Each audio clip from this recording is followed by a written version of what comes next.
Hello all, welcome to the channel. And आज हम लोग बात करने वाले हैं UNFCCC के बारे में। ठीक है, United nation framework convention for climate change. ठीक है, इसका पूरा बैकग्राउंड देखेंगे, क्या इसकी हिस्ट्री रही है, और साथ में जो रिसेंट आपके कोप हुए हैं। कोप कोप मतलब कॉन्फ्रेंस ऑफ पार्टीज, जो कि इसके कॉन्फ्रेंसेज होते हैं ईयर बाय ईयर। ठीक है, तो कोप 26 के क्या आउटकम्स है, कोप 27 जो अभी कंक्लूड हुई है नवंबर 18 को 2022, इसमें क्या बातें रही, और साथ में पेरिस आपका जो एग्रीमेंट था, पेरिस क्लाइमेट एग्रीमेंट, वो काफी सिग्निफिकेंट है। तो एक क्रोनोलॉजी वाइज हम लोग इसको देखते हुए चलेंगे। राइट।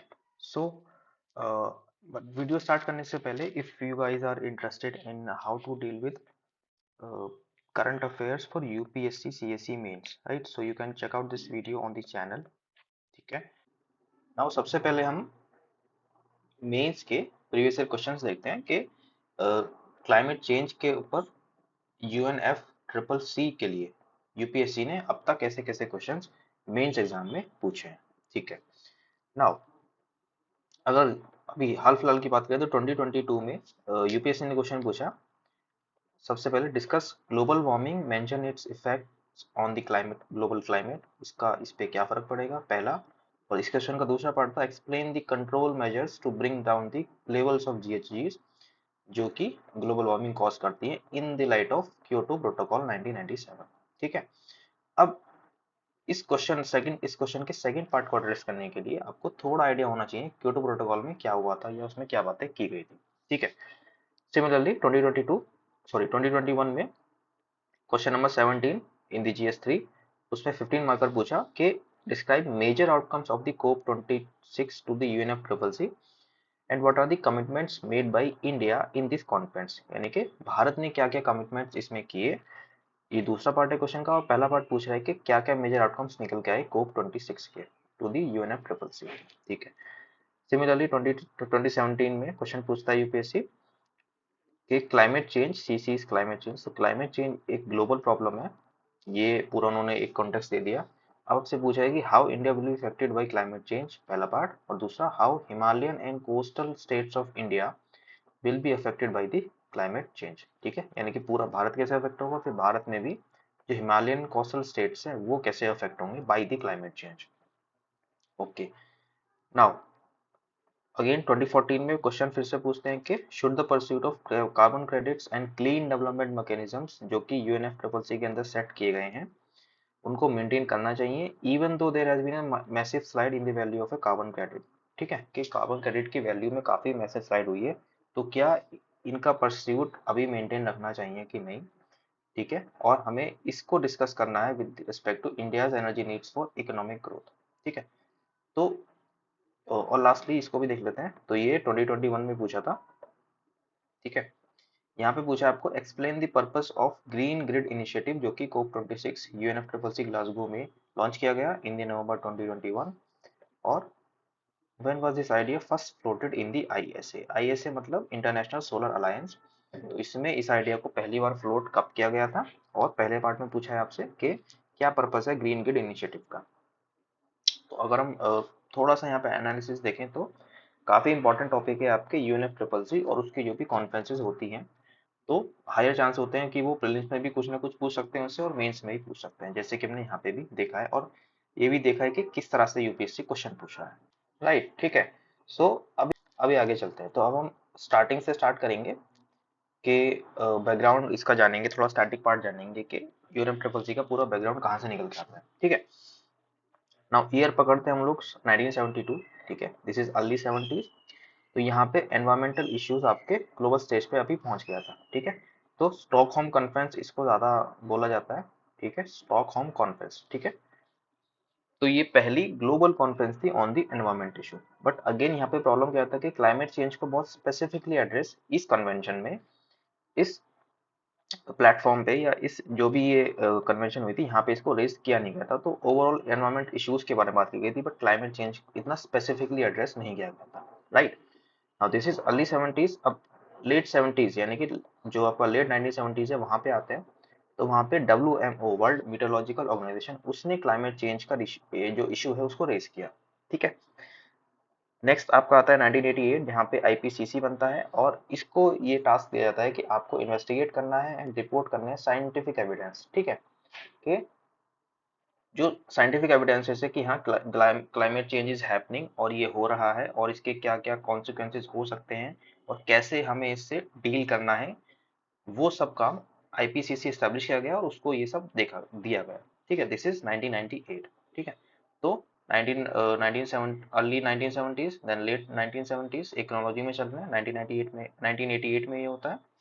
नाउ एक सिग्निफिकेंट आपका एक वाटरशेड मोमेंट आता है 1992 में, यहाँ पे अर्थ समिट, इसको रियो कॉन्फ्रेंस भी बोलते हैं और UN conference on environment and sustainable development, ठीक है। तो 1992 में इस ईयर में ये कन्वेंशन होती है और हमें सिंपल सा याद रखना है कि इस ईयर में 3 डॉक्यूमेंट्स इमर्ज होते हैं और 3 अग्रीमेंट्स इमर्ज होते हैं, ठीक है।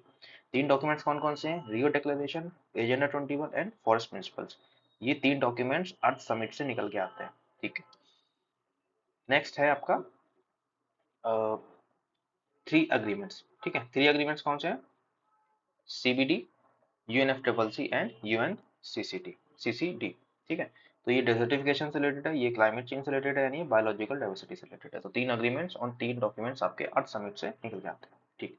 अब हम बात कर रहे हैं यूएनएफ, मेन हमारा जो पूरा टॉपिक है वो यूएनएफ ट्रिपल सी के बारे में। तो हम इसके बारे में थोड़ा सा बात कर लेते हैं, कुछ बेसिक पॉइंट्स इसके। तो अगेन ये framework convention open for signature हुई 1992 में, ठीक है, और एनफोर्स हुई है 1994 में, कि सिग्नेचर के लिए ओपन होता है, देन कंट्रीज उसको रेटिफाई करते हैं एंड देन फाइनली जब एक थ्रेशोल्ड नंबर्स में कंट्रीज रेटिफाई कर देते हैं, देन वो एनफोर्स हो जाता है, वो इनफोर्स में आ जाता है, ठीक है। तो 1994 में ये एनफोर्स हो गया।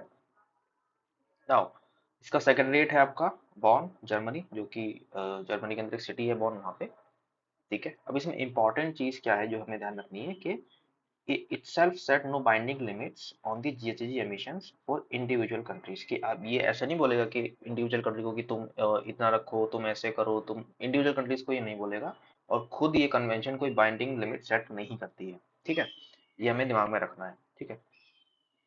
तो फिर करती क्या है ये कन्वेंशन? तो basically it instead this framework outlines how specific international treaties may be negotiated to set the binding limits, ठीक है, कि बेसिकली एक एनेबलर का काम करती है। अगर हम एक शब्द में बोलें तो ये एक एनेबलर है, ये खुद कोई बाइंडिंग लिमिट्स सेट नहीं करती है, ठीक है। और लास्टली ये डिफरेंशिएटेड रिस्पॉन्सिबिलिटीज पे बेस्ड है, ठीक है। Common but common but differentiated responsibilities, ठीक है। अब इसका क्या मतलब है, इसको हमें बहुत अच्छे से समझना होगा सो दैट हम आगे के कॉन्सेप्ट्स को भी समझ पाए, ठीक है। तो बेसिकली इस कन्वेंशन में जब आप इसका डॉक्यूमेंट्स अगर आप पढ़ेंगे तो इसने कंट्रीज को एनेक्स में, एनेक्स 1, एनेक्स 2 और नॉन एनेक्स में पूरे जो वर्ल्ड ऑल ओवर जो कंट्रीज थी उनको डिवाइड किया। इसको थोड़ा और डिटेल में समझते हैं तो हमें चीजें समझ में आएंगी, ठीक है। नाउ सबसे पहले बात करते हैं एनेक्स 1 पार्टीज की, और ये क्लासिफिकेशन में समझना है बिकॉज आगे क्योटो प्रोटोकॉल में इस चीज को इसका इंपॉर्टेंस है, इनफैक्ट यहाँ पे भी इंपॉर्टेंस है कि क्या हो रहा है, ठीक है। तो बात करते हैं एनेक्स 1 पार्टीज की। एनेक्स 1 पार्टीज में सबसे पहले the industrialised countries that were members of the OECD, ठीक है, organisation for economic cooperation and development, ठीक है। तो ऐसे कंट्रीज जो कि ओईसीडी के मेंबर्स थे इन दी 1992, यानी कि 1992 तक जो भी कंट्रीज ओईसीडी के मेंबर्स थे उनको एनेक्स 1 पार्टीज में रखा गया। साथ ही साथ countries with economies in transition, जिसको बोलेंगे ईआईटी, सो ईआईटी पार्टीज। तो ऐसे कंट्रीज जिनको बोला गया ईआईटी, ठीक है, इनमें आ रहे थे आपके Russian federation, Baltic states, several central and eastern European states. इनको बोला गया, एक ग्रुप को बोला गया ईआईटी पार्टीज, ठीक है। तो ये दोनों ग्रुप्स एनेक्स 1 पार्टीज के हिस्सा थे, ये इसके अंदर आते थे, ठीक है। नाउ इसमें एक इंपॉर्टेंट इनसाइट है आईआर का कि अगर आप डॉक्यूमेंट हम फिर से देखते हैं तो डॉक्यूमेंट में जो ईआईटी की डेफिनेशन दी गई है वो बोला गया कि countries that are undergoing the process of transition to a market economy. तो अभी इसका सिग्निफिकेंस क्या है कि 1992 ईयर था और हम जानते हैं कि कोल्ड वॉर खत्म हो गया था 1990 में, ठीक है, with the abolition of USSR, ठीक है, उसको डिसॉल्व हो गया वो। अब क्या हो गया कि पहले जो आपका एक आइडियोलॉजिकल वॉरफेयर हो रही थी, ठीक है, प्रॉक्सी वार हो रहे थे, ठीक है, यूएस और यूएसएसआर के बीच में, ठीक है, US and it's allies and USSR and it's satellites, ठीक है। तो इनके बीच में जो एक आइडियोलॉजिकल वॉर चल रही थी, अब वो जब कोल्ड वॉर खत्म हो गया तो यूएसएसआर डिसॉल्व हो गया, फिर सक्सेसर स्टेट का रशिया बन के आया, और जो बाकी स्टेट्स जो फेडरेशन में थे यूएसएसआर में वो सब अलग अलग हो गए, ठीक है। तो बेसिकली वो अधिकतर यूरोपियन स्टेट्स थे, eastern and central and Baltic states, ठीक है।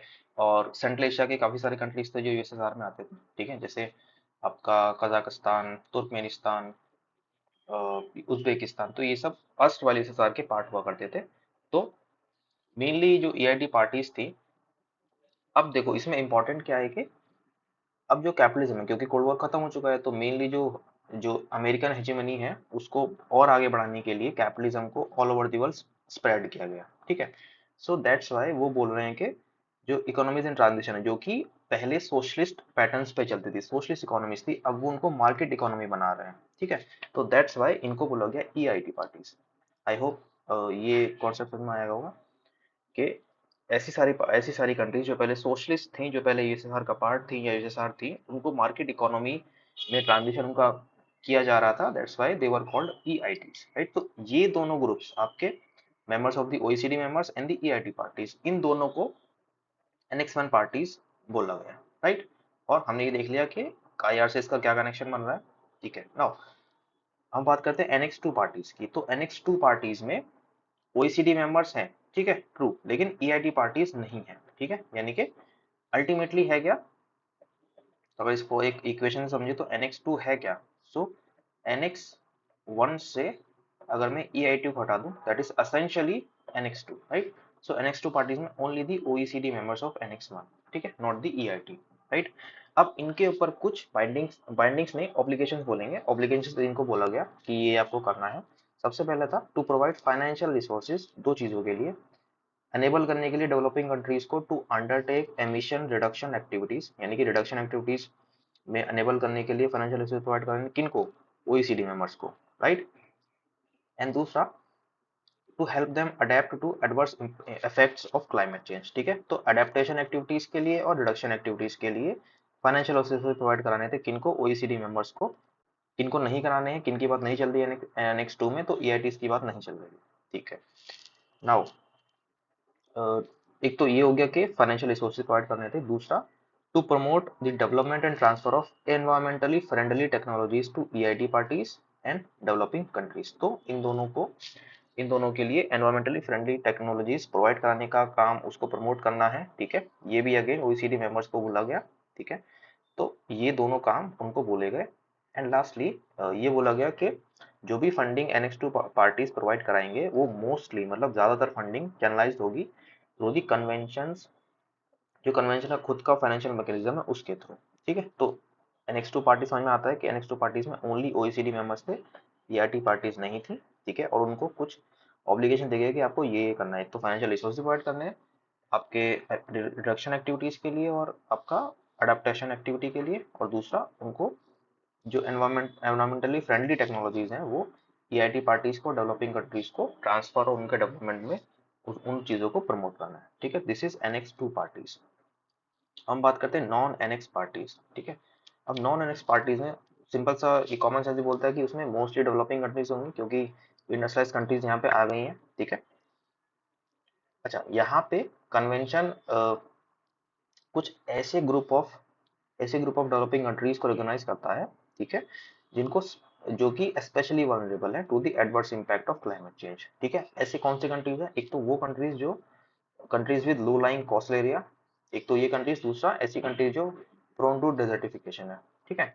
सिमिलरली ऐसी भी कंट्रीज जो कि हेविली रिलायंट है on the income from the fossil fuel production and commerce, तो ऐसी कंट्रीज भी काफी वनरेबल हैं, क्योंकि अगर आप चेंजेस ला रहे हो, आप अगर आप ट्रांजिशन कर रहे हो to the more sustainable energy sources, तो जो फॉसिल फ्यूल पे बेस्ड इकोनॉमीज है कंट्रीज की वो कोलैप्स कर जाएंगी, राइट।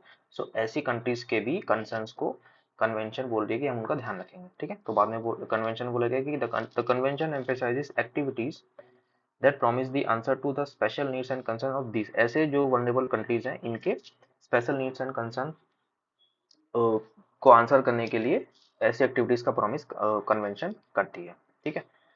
तो ऐसी एक्टिविटीज कौन सी होनी चाहिए, investment, insurance, technology transfer, so that के आपका जो ओवरऑल जो ट्रांजिशन होगा वो स्मूथ हो पाए और चीजें ठीक से हो पाए, राइट। एंड लास्टली एक साइड नोट है यहाँ पे कि पार्टीज आर अर्ज, पार्टीज यानी कि अगेन जिनको रिस्पॉन्सिबिलिटी दी गई to take full account of the special situation of LDCs, LDCs मतलब लीस्ट डेवलप्ड कंट्रीज। तो ऐसी 49 पार्टीज को क्लासिफाई किया, मतलब ऐसी 49 पार्टीज को यूएन ने स्टेटस दे रखा है एलडीसीज का। तो इनको आपको इनकी स्पेशल सिचुएशन का ध्यान रखना है जब आप फंडिंग और टेक्नोलॉजी ट्रांसफर एक्टिविटीज कर रहे हो, ठीक है, यानी कि इनको इनका भी ध्यान हम लोग को पार्टीज को रखना है, ठीक है।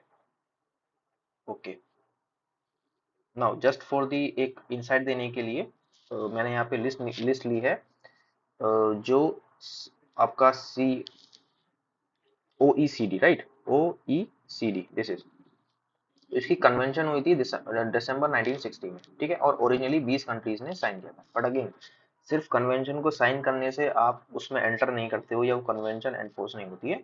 यू हैव टू, मतलब आप अपने जो कंट्री की लेजिस्लेचर है वहां से आपको उसको रेटिफाई भी करना होता है, और जब एक x amount of x percentage या एक्स अमाउंट ऑफ कंट्रीज, उसको एक थ्रेशोल्ड लेवल होता है, वहां पे अगर उतनी कंट्रीज ने कर दिया तो वो जो भी कन्वेंशन है वो एनफोर्स मतलब इन फोर्स मानी जाती है, राइट। तो दिसंबर 1960 में कन्वेंशन होती है, 20 कंट्रीज ने साइन किया और फिर बाद में कंट्रीज ने अपने इंस्ट्रूमेंट ऑफ रेटिफिकेशन डिपॉजिट किए। तो उसकी डेट के अकॉर्डिंग ये कंट्रीज का एक लिस्ट है। तो मैं यहाँ पे बात क्या बोलना चाह रहा हूँ कि यहाँ पे कि वर मेंबर्स ऑफ द OECD 1992, 1992 या उससे पहले जो मेंबर्स थे OECD के, उन लोगों की बात चल रही है। उन लोगों को NX1 पार्टीज में, और ये तो EIT है, और साथ ही में इन्हीं लोगों पे NX2 पार्टीज में देखोगे तो ये ही OECD मेंबर्स ओनली, इनके ऊपर ही ये फाइनेंशियल रिसोर्सेज और बाकी सब चीजों के ऑब्लिगेशन चलेगा, ठीक है। नाउ तो अगर हम देखें तो कौन सी कंट्रीज थी जो 1992 या उससे पहले OECD की मेंबर्स थी, या on the date on the year 1992 कौन कौन सी थी? ऑस्ट्रेलिया, ऑस्ट्रिया, बेल्जियम, कनाडा, ठीक है, Denmark, Finland, France, Germany, Greece, Iceland, Ireland, Italy, Japan, Luxembourg, Netherlands, New Zealand, Norway, Portugal, Spain, Sweden, Switzerland, Turkey, United Kingdom and, तो ये सारी countries 1992 में members थी OECD की। तो इन पे रिस्पॉन्सिबिलिटी, मेजर रिस्पॉन्सिबिलिटी थी, इनकी सबसे ज्यादा रिस्पॉन्सिबिलिटी थी इन दी क्लाइमेट चेंज एफर्ट्स, ठीक है। आई होप ये समझ में आया होगा। आगे बढ़ते हैं नाउ। तो हम बात कर रहे हैं अभी कि UNF जो फ्रेमवर्क कन्वेंशन है उसकी कॉन्फ्रेंसेज होती हैं, ठीक है, ईयर बाई ईयर। तो उसकी एक लिस्ट देख लेते हैं, ठीक है। और जो इंपॉर्टेंट आपके कन्वेंशन हुए हैं, जैसे कि आपका पेरिस जो कि होता है 2015 में, जिसको बोलते हैं कोप 21, ठीक है। तो सबसे पहले पहली कन्वेंशन होती है 1995 में, ठीक है, ओके। 1995 में कन्वेंशन होती है जर्मनी में, राइट। उसके बाद में इंपॉर्टेंट है काफी, 1997 में कोप 3 होता है क्योटो में, जापान में, और वहां पे क्योटो प्रोटोकॉल को अडॉप्ट किया जाता है। अभी हम उसको डिटेल में देखेंगे क्या है वो, ठीक है। नाउ उसके बाद में जो रिसेंट में अगर आप देखें तो 2015 में कोप 21, ठीक है, जिसमें यूएस ने, यूएस लेड जो बराक ओबामा थे, उनका काफी बड़ा रोल था पेरिस अग्रीमेंट साइन करवाने में, ठीक है। पेरिस अग्रीमेंट यहाँ पे होता है, ठीक है। एंड और रिसेंट में एकदम लेटेस्ट में जाएंगे तो 2020 में अगेन, क्योंकि पैंडेमिक ईयर था, तो जो कोप 26 होनी थी ग्लासगो में वो पोस्टपोन्ड हो गई, और वो फिर बाद में 2021 में कोप 26 हुई ग्लासगो में, ठीक है, इन द यूनाइटेड किंगडम। और अभी कंक्लूड हुई है 2022 में कोप 27, जो कि शर्म अल शेख इजिप्ट में हुई है, अभी कंक्लूड हुई है, यानी कि नवंबर 18 को वो कंप्लीट कंक्लूड हुई है, राइट, ठीक है। तो ये एक अलग अलग कॉन्फ्रेंसेस की कौन सी कहाँ पे हुई और क्या क्या मेजर थे, ठीक है। अभी हम आते हैं नेक्स्ट, नेक्स्ट है हमारा क्योटो प्रोटोकॉल, ठीक है। नाउ अब फिर से हम पीछे से कनेक्ट करेंगे चीजों को, क्योंकि कनेक्टिविटी से ही चीज समझ में आएंगी, ठीक है। तो अभी अभी हमने पढ़ा, जस्ट अभी हमने पढ़ा कि जो आपका फ्रेमवर्क कन्वेंशन है वो खुद कोई बाइंडिंग लिमिट सेट नहीं करता है इंडिविजुअल कंट्रीज पे, राइट। ये बेसिकली एक एनेबलर का काम करता है कि कैसे ट्रीटीज के थ्रू हम बाइंडिंग लिमिट्स को सेट कर सकते हैं, ठीक है। तो यूएनएफसीसी ने तो कोई बाइंडिंग लिमिट सेट की नहीं, दैट्स व्हाई अगेन 1992 में ये यूएनएफसीसी आता है एग्जिस्टेंस में, और मिड 90s में नेगोशिएशन होना स्टार्ट हो जाते हैं कि कैसे हम लोग लीगली बाइंडिंग ऑब्लिगेशंस को एस्टेब्लिश कर सकते हैं, right. And in this pursuit in 1997 during the COP 3 Kyoto protocol को अडॉप्ट किया जाता है, on Kyoto protocol on climate change, इसको अडॉप्ट किया जाता है, ठीक है। तो इन शॉर्ट अगर हम बोलें तो क्योटो प्रोटोकॉल ऑपरेशनलाइज करती है UNFCCC को by committing the industrialized countries and economies in transition to limit and reduce GHG emissions in accordance with agreed individual targets। ठीक है, तो शॉर्ट में ये UNFCCC जो एनेबलर था, जो खुद बात नहीं करता था, तो उसको ऑपरेशनलाइज करती है by committing the industrialized countries and economies in transition। ठीक है, ओके। सो अगेन अडॉप्ट किया गया 1997 में और एनफोर्स में आता है ये 2005 में। ठीक है, तो ऑलमोस्ट 8 इयर्स इसको हो जाते हैं। ठीक है, नाउ तो अगेन कि एनफोर्स होने में इतना टाइम क्यों लगा, क्योंकि बहुत ज्यादा इसका कॉम्प्लेक्स सर्टिफिकेशन मैकेनिज्म था, कंट्रीज के अपने अलग अलग डिफरेंसेस थे, तो होते होते इसको 2005 में ये एनफोर्स होता है। ठीक है, अब इसके कुछ बेसिक पॉइंट समझ लेते हैं। सबसे पहले क्योटो प्रोटोकॉल में जो ऑब्लिगेशंस होंगी वो बेस्ड है principle of common but differential responsibilities, यानी कि समान है सब पे, लेकिन सबको करना है, लेकिन हर किसी को उतना नहीं करना है। हर किसी को अपने जो भी रिस्पॉन्सिबल ज्यादा है, जो ज्यादा हिस्टोरिकल रिस्पॉन्सिबल है, उन कंट्रीज पे ज्यादा ऑब्वियसली बर्डन होगा, और जो इतने रिस्पॉन्सिबल नहीं है उन पे ऑब्वियसली कम होगा, राइट। और यहाँ पे इंपॉर्टेंट क्या है, binding targets to NX1 countries. अब NX1 कौन सी कंट्रीज की बात चल रही है, UNFCCC, राइट। इस वजह से मैंने बोला था कि इसको समझना है, NX1 कंट्रीज। ठीक है, और यहाँ पे अभी देखो यहाँ पे ये आया भी है, राइट। NX1 में कौन कौन सी आ रही थी, industrialise countries and economies in transition. ठीक है, एक बार आपके रेफरेंस के लिए हम फिर से चलते हैं here, right. NX1 parties, NX1 countries, तो इसमें कौन कौन सी इंडस्ट्रियलाइज कंट्रीज जो कि 1992 में OCDE की मेंबर थी, और दूसरा countries with economies in transition. तो इन पे क्योटो प्रोटोकॉल के अंदर बाइंडिंग लिमिट्स, बाइंडिंग टारगेट्स दिए गए। ठीक है, नाउ इसमें एक कीवर्ड है क्लीन डेवलपमेंट मैकेनिज्म, इसको भी हम डिटेल में पढ़ेंगे क्योंकि यूपीएससी ने इस पे क्वेश्चन पूछा है। ठीक है, बट हाँ ठीक है, ये भी इसमें एक कॉन्सेप्ट इमर्ज होके आता है। उसके बाद में आपके कमिटमेंट पीरियड डिसाइड होते हैं। तो पहला कमिटमेंट पीरियड डिसाइड होता है आपका 2008 से 2012, 5 साल का पीरियड होता है। ठीक है, ये कमिटमेंट पीरियड आपका डिसाइड होता है। और जो दूसरा कमिटमेंट पीरियड है वो 2013 से, क्योंकि 12 में वो पहला कमिटमेंट पीरियड खत्म हो गया, तो लॉजिकली 2013 से 2020 8 साल का एक पीरियड और डिसाइड होता है, सेकंड कमिटमेंट पीरियड। ठीक है, और अ, इस कमिट सेकंड कमिटमेंट पीरियड पे जो अग्रीमेंट था, ये जो कब से करना है, वो अग्री हुआ 2012 में दोहा के अंदर, कोप 18 में, राइट। अभी हम इसको और अभी देखेंगे, बट अभी समझने के लिए ठीक है, क्योटो प्रोटोकॉल एनफोर्स हुआ 2005 में, अडॉप्ट किया गया था 1997 में, कोप 3 था उस समय, अडॉप्ट जब किया गया 2005 में, इसको एनफोर्स किया गया, और कुछ उसके बेसिक पॉइंट्स निकल के आते हैं। Then here carbon credits. तो अगर आप क्वेश्चन रिकॉल कर पाओ तो कार्बन क्रेडिट्स और क्लीन डेवलपमेंट मैकेनिज्म, इसके ऊपर यूपीएससी ने क्वेश्चन पूछा है। ठीक है, तो अभी हम आगे इसको अभी और देखेंगे, बट समझने के लिए अभी ठीक है, ये चीजें क्योटो के अंदर होती हैं, राइट। अब हम बात करते हैं क्योटो प्रोटोकॉल का जो डॉक्यूमेंट है, जो कि वेबसाइट पे पब्लिश भी है। तो अब हमें कंफ्यूज नहीं होना है, एनएक्स ये एंड एनएक्स कैपिटल है, राइट। तो this is one, NX one, ठीक है, रोमन नंबर्स में लिखा है ये वन, और ये कैपिटल है।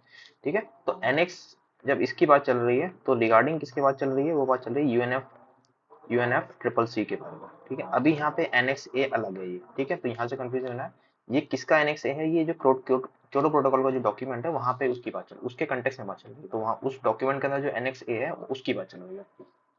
तो इसमें दो चीजों की बात की गई, एक तो जीएचजी और एक इस सेक्टर सोर्स। ठीक है, तो ग्रीन हाउस गैसेस, इसमें बेसिकली आपकी 6 गैसेस का मेंशन है जिनका पीरियोडिक असेसमेंट और उनकी मॉनिटरिंग करनी है। ठीक है, तो 6 गैस कौन कौन सी है, CO2 carbon dioxide, CH4 methane, N2O nitrous oxide, HFC hydrofluorocarbons, उसके हमने perfluorocarbons, and lastly sulphur hexafluoride, right. तो ये 6 गैसेज हैं जिनका जिक्र इसमें किया गया है, एंड वो सेक्टर्स या सोर्सेस जिनसे एमिशंस होते हैं, तो ये कॉमन है, energy, industrial process, agriculture, waste, और भी इसमें बहुत ज्यादा, फिर इसके सब टाइप्स भी हैं, बट मैंने इसको ब्रॉडली समझने के लिए यहाँ पे लिया है। ठीक है, तो this is annex one of the Kyoto protocol document. Now annex B, sorry annex A of the Kyoto protocol document, and this is annex B of the Kyoto protocol document, right. इसमें उन countries का या उन देशों का नाम लिया गया है जिन पे बाइंडिंग एमिशन टारगेट्स लगाए। ठीक है, सो अगेन फिर से आओ, तो industrialised nation, economies in transition, अब ये अल्टीमेटली है कौन से, एनेक्स वन पार्टीज हैं किसके, UNF triple C. I hope ये क्लैरिटी हो गई होगी अब तक। ठीक है, सो Kyoto Protocol ultimately only binds the developed countries and places a heavier burden on them because they are historically responsible for that, right। ठीक है, under the principle of CBDR, CBDR मतलब common but differentiated responsibilities या differential responsibilities। ठीक है, तो this is Kyoto protocol, 1997 adopt किया गया, 2005 में एनफोर्स किया गया। उसके कुछ basic points, Kyoto protocol document में एनेक्स ए आता है, this is different from annex 1, right, this is annex B of the Kyoto protocol document. और यहाँ पे क्या क्या कंटेंट है उसके बारे में बात की। अभी आते हैं, तो ये जो पूरा टारगेट्स दिए गए, ठीक है, तो हमने अभी देखा कि पहला जो कमिटमेंट पीरियड था वो डिसाइड हुआ था 2008 से 2012, 5 साल का पीरियड था।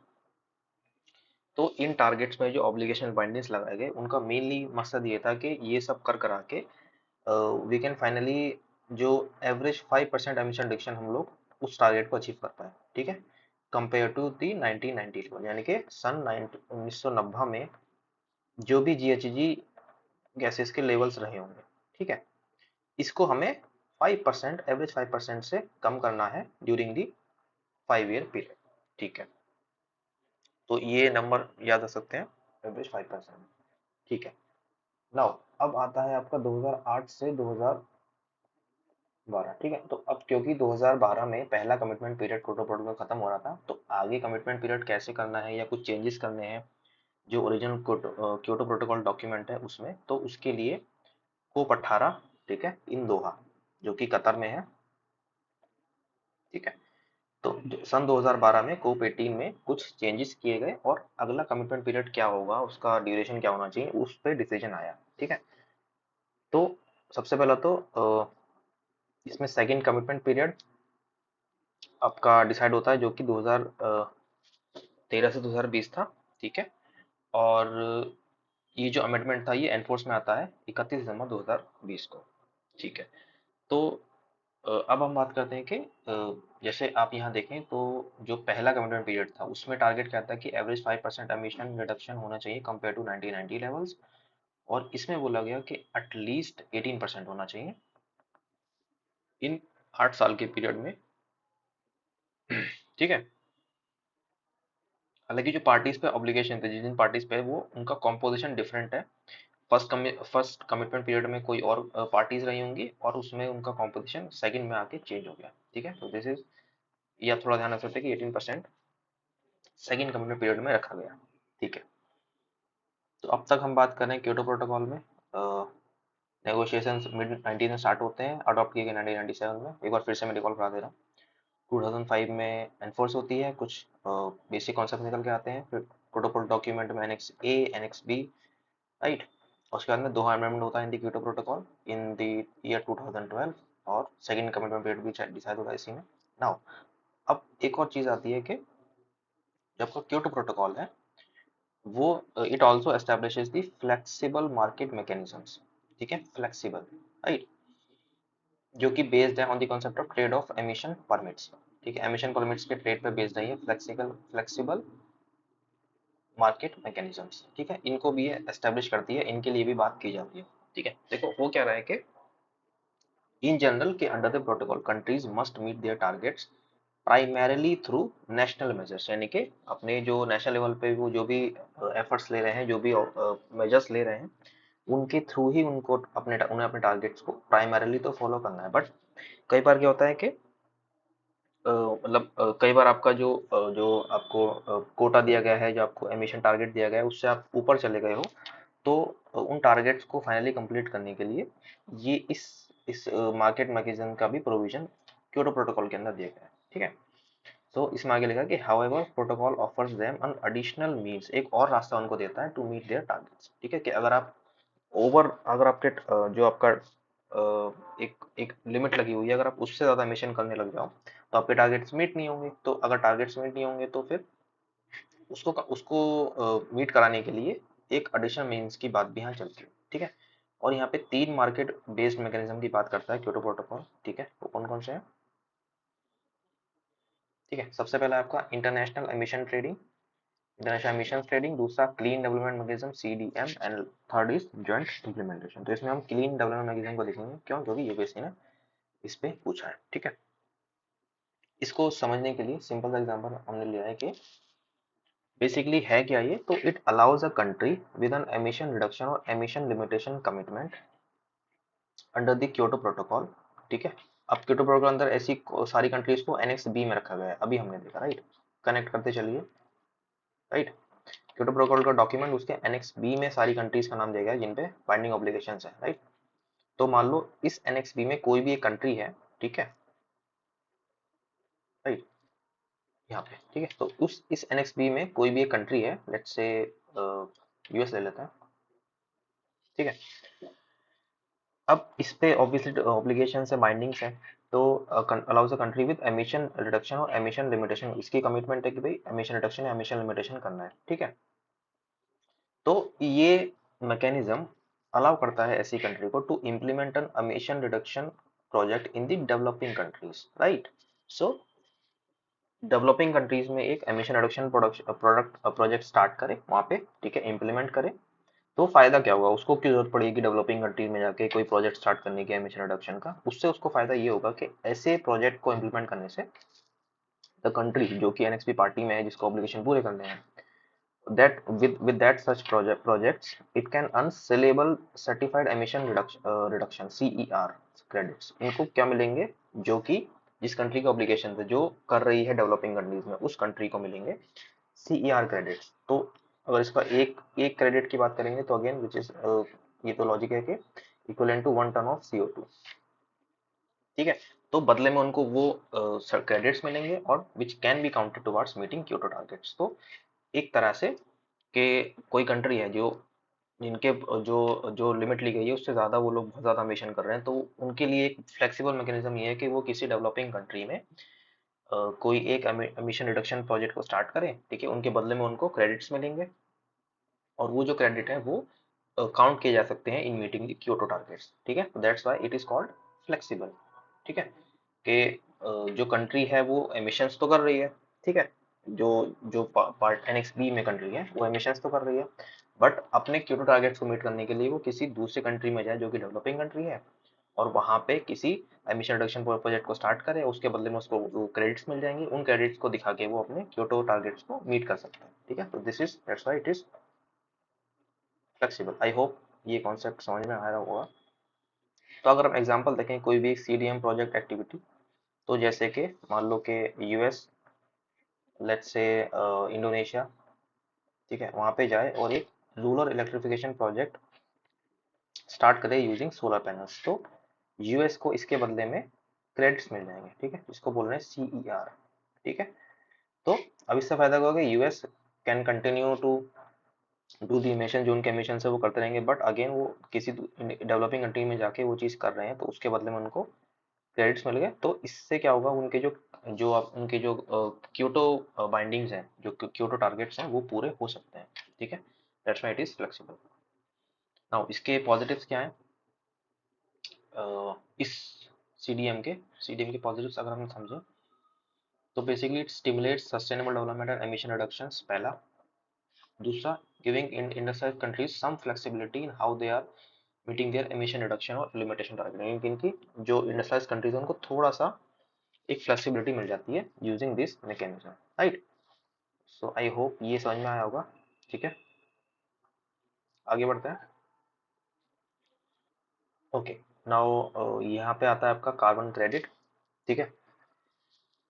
तो कार्बन क्रेडिट को समझने के लिए मैंने एग्जांपल यहाँ पे लिया है, देखिए उसको समझते हैं। ये एक हाइपोथेटिकल एग्जांपल है, रियल लाइफ में चीजें दूसरी तरह से वर्क कर सकती है, बट समझने के लिए एक हाइपोथेटिकल एग्जांपल है, ठीक है। मान लेते हैं कि कोई कंपनी ए है, ठीक है, और ये एमिट करती है less than it's target amount of, यानी कि हर कंपनी को सपोज कंट्रीज को टारगेट मिले, ठीक है, तो कंट्री आगे डिवॉल्व करती है टारगेट को सेक्टर वाइज, की सेक्टर वाइज इतना एमिशंस है, इससे ज्यादा नहीं करना है, ठीक है।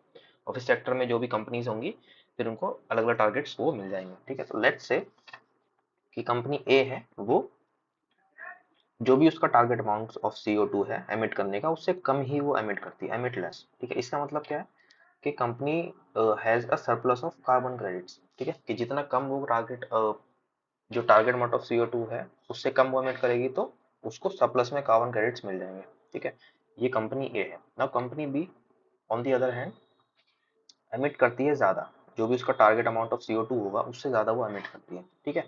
अब कंपनी बी के सामने दो ऑप्शन है, क्योंकि उसने अपने जो भी टारगेट अमाउंट है उससे ज्यादा एमिट किया है, तो दो ऑप्शन है, या तो फाइन पे करे या फिर वो कोशिश करे कि to buy carbon credits from another company, ऐसी कंपनी जिसके पास कार्बन क्रेडिट्स हैं उससे वो अगर वो बाय कर ले तो वो कंपनसेट हो जाएगा, वो ऑफसेट हो जाएगा, राइट। तो अब क्या होता है कि कंपनी ए और बी के जो भी रिप्रेजेंटेटिव आपस में मिलते हैं, they got into an agreement, और वो कार्बन क्रेडिट्स को ट्रेड कर लेते हैं, ठीक है। तो इससे फायदा क्या होगा, कंपनी ए को तो मौका मिला अपने सरप्लस जो भी सरप्लस क्रेडिट्स है उसको बेचने का। सो ऑब्वियसली जब क्रेडिट जाएंगे तो the company A will get some money, so company A will be getting some money and a positive image feedback, obviously, ठीक है।